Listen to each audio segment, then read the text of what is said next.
like love, love, love, and music. La la la, love, love, love, love, love, love, and music. Love, love. Hello. Hello everyone, I'm Jay Lee. This is Jay Lee's Corner. I am back for another episode of Marriage Boot Camp Season 13. This is episode 5. I just told y'all I just did episode 4. And I'm over the bullshit of this. I just, it just seems so crappy this season. But if you have not done so already, please take a moment to subscribe to my channel and become a whole Jaybird. Hey, Jaybirds. Do not forget to like the video, subscribe to the channel, share the video, and all that good stuff. I'm just, I'm not feeling this episode. I cannot guarantee that I will continue to review the show. I just can't. I can't. We see Paulie has woken up. It's like 6:30 in the morning, and he says like, I feel like if I can't, I can't fix anything with someone who wishes death upon me. This is toxic, a relationship or whatever. Whatever. She then says to him like, we're so far. When he wakes up, she wakes up, okay? And then she then goes into the bathroom and says to him, we're so far from fixing things, you know what I'm saying? So if you want to leave, then leave. So then he packs his bags and he leaves, okay? He's packing his bags to leave, but she then goes downstairs and finds the one producer there and says, Paulie wants to leave. Can you get the doctor here to talk to him? Aubrey is such an actress and on the bullshit. She know before he leaves, I have to go tell someone because he's my storyline and he can't go nowhere. So let me go get some. Even though she just told him, if you want to leave, you should leave because we're too far gone for fixing this. So I feel like she plays victim, even though she tells him you should leave, go ahead and do it, whatever. It's just, it's so stupid. It's just so dumb. I'm like, and then here she goes, that's what he always does. He always leaves. I've been trying to tell people that's his MO. Whenever he does not want to deal with something, he will just leave. I'm like, bitch, you nuts. We cannot expect us to be batshit crazy as women and get mad when a man leaves. You're nuts. You're crazy. You don't need to be with him. He don't need to be with you. Aubrey needs to be by herself in an asylum wrapped in a white coat. Okay, wrapped in a white coat until that's not nice. Because some people, she don't need to be in her relationship. He brings up how for 2 years I've been fed up. She's a pathological liar. She's been saying things that she's made up, and it's just crazy. So I'm just done. I'm over it. And for me, I'm like, why is everyone acting like he's leaving is the wrong thing? Why are they like, you know what? He's only leaving because he can't kick her out of the house. No. Oh, he's running from her. He wants to break up with her. Why can't he do that? Why, if you come on Marriage Boot Camp, the goal is to either stay together or break up. Why y'all keep putting him there? Because it's a fucking show. It's not to help anybody. I don't care what nobody say. They want him to stay for the show. She wants him to stay for the show. And they just, at this point, they should not be together. And it's just stupid. It's dumb. They should not be. They're not together now. That's what's more crazy. I hate when someone wastes my time. If we know it's over, why stick it out 6 more months? We know for 100% of a fact we ain't supposed to be together. We're not. They not at the point in their relationship where it's just a reverse patch. No, Aubrey is batshit crazy, and Paulie, you batshit crazy for staying for 2 years. It shows you're a little cuckoo too. You're a little cuckoo patoo if you ask me. Anyway, Puma then, because Paulie was so ready to go. They showed this at the end. They said the way to leave the house. The house is so far up in the hills. It's like 2 football fields worth of time or worth of walking distance to get from the front door to the street. You have to take a shuttle from the street to the house because it's that far. They say it's 2 football fields long, and Paulie is up here walking with 2 suitcases, like all these bags, and he's just walking. You know what I'm saying? He's tiptoeing in his Jordans, walking down the little thing, and they like, you don't want to wait for the doctors. They'll be in a couple, like, because no one, it was so, he did it so early, no one was there. It was 6:30 in the morning, and so they're like, you don't want to wait for a shuttle, you know? He's like, nope, and he's just walking, and it was funny because he was like dropping stuff, and he's still just like walking, and he even says, wow, this is long, but he keeps walking, and I'm like, so when Puma gets there, Puma has to go all the way down to the curb. So Puma had to go down these 2 football fields length of driveway, and they like, man, you know, don't leave me, but you know, that whole thing, he like, nope, my Uber finna pull up, I'm good, I'm leaving. He didn't even wait for the people to get him a car. He said, fuck y'all, I'm leaving, and he left and went to the hotel. And then, you know, he then says maybe this would teach Aubrey to work on herself because she's lost me or something. When he said that, I like, look, Paul, calm the fuck down, bro. No, it ain't that deep. I don't think that she lost you. Y'all not compatible because Aubrey's crazy, and because you may not be a person who was obsessed with feeling like, I know I've been in so much therapy, I'm perfect at relationships, and I know what's wrong with you, cannot date someone who was in their first relationship, because the other person is going to continue to nitpick at them at every little thing because she assumes she knows much more than he knows. So I'm like, it's some bullshit, you know what I'm saying? At that point, Aubrey, like, I don't want to talk about it, don't nobody bring it up to me that my boyfriend left me, whatever, I just leave me alone. It hurts when y'all talk about it in front of me and ask me questions. I don't want to talk about it, and I feel like if Paulie comes back, that him leaving was a stunt that he does all the time. I'm like,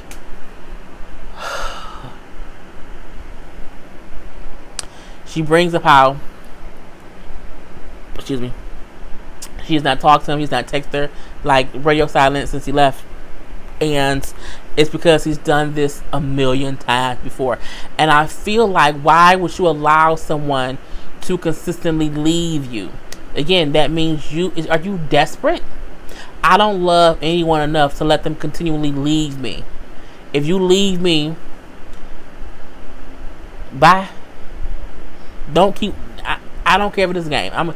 Because you're going to leave me one too many times, and you're going to come back and doors will be locked, and you can't get in, and somebody else is in your space. Okay? It's going to happen. Anyway, Wynn, though, says the truth first. He's like, you know, he says Aubrey is damaged, and she's damaged from things that happened before she even got with Paulie. Her issues don't have shit to do with Paulie. And they don't. They have everything to do with Aubrey. Everything to do with her. I'm like, it's kind of crazy. So we see Dr. Ish goes to talk to Paulie while Dr. V stays and kind of, you know, does whatever. We see a little a little short thing where Ernest's blood pressure kind of high, so they have him go to the hospital to kind of get checked out. So they have the little, you know, event thing. They team up Mom D and Aubrey because both of their men is gone, and they have to put on drunk goggles while the other person give them direction to put together a puzzle piece. It's all about communication. Okay, it was what it was. Everyone eventually puts them together. It was boring to me.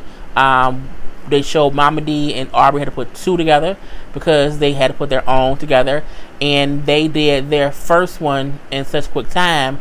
They were working on their second one while everyone else was still working on their first one. But again, for me, it was boring. Boring. We do see Dr. Ish go talk to Paulie, and you know, he brings up how Aubrey keeps bashing me, and she keeps, you know, she was deaf on me, so I left. Like, I was tired of the bullshit. It is what it is. Dr. Ish says, you know, we can teach you how to deal with that and how to handle that, but we can't teach you that if you're at the hotel. Okay, you need to come back to the house to do that. You know, he brings up how, you know, she's very sensitive to any form of abandonment due to her mother and how her mother had abandoned her or whatever. And, you know, part of your journey is if you can deal with, you know, her going through that.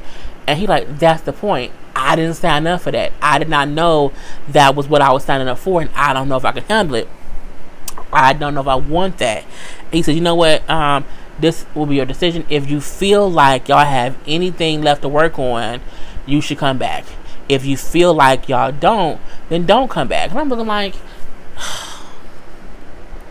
you know, we then see Dr. V talking to Aubrey, saying how, you know, you have things that you need to work on because this is your second time here and you're repeating the exact same patterns of shit you did the first time. Okay, you don't get it. You're doing the exact same thing over and over and over. And then Dr. Ish walks in with who? Fucking Paulie D. And I'm like, this bastard came back. Okay, the fact that you came back, anything that she does to you, says about you, whatever, at this point in time, you deserve it. Simply because you came back for the torture. I feel like somebody talked to him and said, look, if you want your check, you have to do 9 days. Or to 10 days. You have to make it to the end. You can leave that 10th day, but you can't leave for that 10th day if you want to be paid. You just can't do it. And so he said, you know what? I'm going to stay. Alright. He brings up how I realized, you know what I'm saying, I can't get triggered and then leave. Like I can't do that. It made me be over it. Okay, I was like, you know what? Fuck this. Fuck them. Fuck Aubrey's face. Fuck Paulie D's blowout hair. Fuck everything. I was just so I was like, oh, this. I was frustrated, and I think, you know what? This is why I did not want to watch the show, because at this point I feel like everything is fake. Everything is fake, and more fake. It's a crock pot of bullshit. Is what I felt. Him coming back, saying, you know, I need to be here to work on things. I can't just leave you. Yes, the fuck you can. That's the point of the show. We then see everyone like around talking or whatever, and then we see Chris like, you know, do you know what Stephen A. Smith is? They're like, yeah, we know what that is. He then says, the judge is a girl version of Stephen A. Smith. The judge is the girl judge. And I'm like, he talking about Judge Lynn Toler? You're calling a grown ass woman. And when he said the girl judge, I said, oh. I said, she is not gonna like that. That is very demeaning. I can't. I'm like, oh. I feel she gonna say something. I was like, I don't know, because she's the girl version of Stephen A. Smith. She's the girl judge. You know, the girl judge. You know, the girl's the judge. I'm like, that's not the fuck. Chris is such a misogynist asshole. Anyway, then they have them all come back outside. So the puzzles they built, the back of them have little quotes on them, and they have each couple read the quotes. I didn't care. I didn't care what the quote said. It was all about, you know, if you have an argument, stay on the one thing you're arguing about, because you can't argue about everything at once. That's true. Oh, you can't be the one to walk away, because if you walk away, the door stays closed. This stupid. You know, this. Well, not stupid. Let's look. Okay, whatever. I don't care. The judge then comes out, and the first thing Judge Toler says, Chris, who was the girl judge that you was talking about comparing to Stephen A. Smith? And everybody was like, oh, Chris, you busted. And then at that point in time, he backpedaling and pussy popping, and I'm like, it was a misunderstanding. That's not when she's like, no. It was not a misunderstanding. It was not a misunderstanding. And I felt like he said, well, yes, the fuck it was. So I said, who the fuck you think you're talking to? You know, and what I like was, you know what I'm saying? She's like, no, it was not a misunderstanding. You know what I'm saying? I am 57 years old. I have not been a girl since I was 17. She said, you know, after college, getting degrees, winning elections, getting my own show, having kids, I've earned the right to be addressed as a woman. I'm not a girl. And, you know what I'm saying, as she's talking to him, they're telling him the reasons why he basically disrespected her and kind of demeans her by calling her a girl judge. I'm like, what? It was dumb. He's all scrunching his face up like, what? The fuck you mean what? You know what you said, and you know he was acting like he wasn't owning what he said. He should have said, you know, I misspoke. I'm sorry. I apologize. That's what he should have done. What he kept doing is avoiding, denying, like, I didn't, you're mistaken or whatever. And she's like, you know what? I don't care, I'm done with that. But I'm happy she put him in her place. You would not refer to me as a girl. Oh, that girl Judge. No, bitch. Judge Toler. Okay, I'm a grown ass woman. I'm not a girl in no shape, at all. I have not been a girl since I was 17 years old before I went to college. Okay, I have earned the right to be called a woman. I'm like, yes, girl, speak up for yourself. Anyway, he then even says how she was wrong for attacking me and she needs to chill. I said, this motherfucker here, Chris, fuck you. Anyone who looks like you, anyone who loves you, fuck you, your wife, your eyebrows, your beard, your telephone number, your crock pot, all of that. Fuck all of that and you plus some. Because the fact that as a grown adult male, you could not understand why you calling that woman a girl Judge was rude and demeaning and just some stupid ass bullshit. Pissed me off. Anyway, and you can tell his wife, because when he was sitting there, she just sat there like, and with him saying, like, she was overreacting. I can't believe she attacked me. And she needs to chill. She was sitting there like, how would you not check him? How? You're a woman. How can you not say, babe, no. What you did was offensive. Like, you should have just apologized and left it at that. But no, you can tell that in their marriage, she is less than him in his eyes. And you can't tell me no different, okay? That's why the whole time she ain't say shit in front of anybody. Whatever. We do see her trying to kind of defend him, saying he didn't really mean it. Once they got in the house, she was. And you know what I'm saying? He then says, I just accidentally said, girl, I didn't mean to offend her. And she was overreacting. Chris, fuck you and fuck Gabriella, whatever your wife's name is. Fuck both of y'all. Wen says to him, like, you know what? You did not accept the fact that you offended her and said sorry. You should have just done that and been done. But you kept acting as if you had no idea what she was mad about. And it's because your monkey ass offended her, bro. What's wrong with you? He's a whole asshole. He's a whole asshole. At that point, Aubrey then tries to kind of give her assessment of Chris and diagnose him or whatever. And Mama D shut that shit down, okay? When they brought Paulie back, Mama D said to her, now that he's here, you need to keep your nose and your opinions out of everybody else's relationships and work on your own, okay? You need to focus on you and Paulie while he's here. Don't be worried about nobody else. And she said, you're right. Okay, I'm going to do that. So when she then tried to analyze Chris or whatever, she said, you know what, you so busy worried about everybody else. You said you need to focus on you and Paulie. I told you that before. And then Aubrey tried to get loud. And she said, not with me, Aubrey. You won't do that. Not with me. You won't get. And I'm like, okay, girl. Check her. Okay, because sometimes Aubrey likes to over-talk people. And Mama D ain't the one. And Mama D, y'all know Mama D is extra. Sometimes she'll make no damn sense. But that one time, Mama D made all the sense in the world. And telling Aubrey, you so concerned with trying to talk about everybody else. And you ain't working on yourself and your relationship. And then, Aubrey got mad because she couldn't win an argument. And, whatever. And she walked away angry or whatever. And Mama D was then talking to, I think, Wen and Kim. And said, that's why her man, that's why your man left you, bitch. I said, oh, Mama D. But what she was saying was true. Aubrey up here concerned with everybody else's shit except her and Paulie's. And they is basically in the worst shape. I feel like they the only couple who not together now, because they had posted pictures of the premiere show, something that happened recently, and Kwani and Puma was there. Kwani pregnant,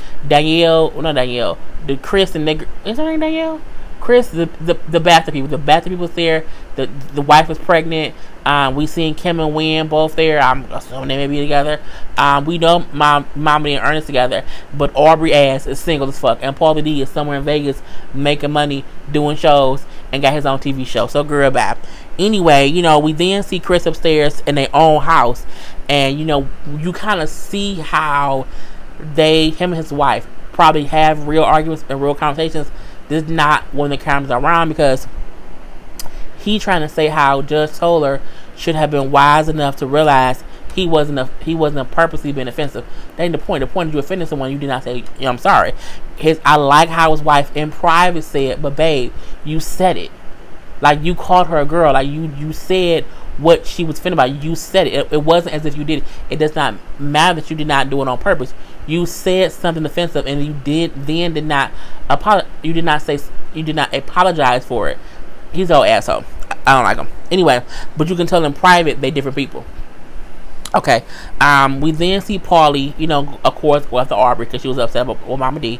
And she's like, you know what I'm saying? I don't feel safe with Mama D. I don't feel safe with you. He's like, what? He's like, you're overreacting, because you didn't have my back. You've never had my back. You've never shown me how you have my back. He said, well, then why are you here?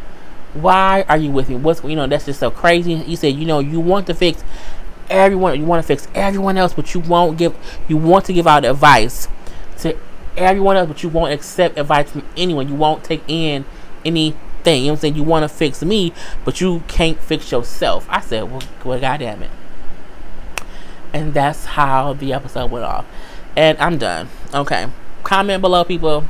Other than that, I don't have any more to give you. Aubrey's face is fake enough for everybody. Peace. It's like love, love, love, and you.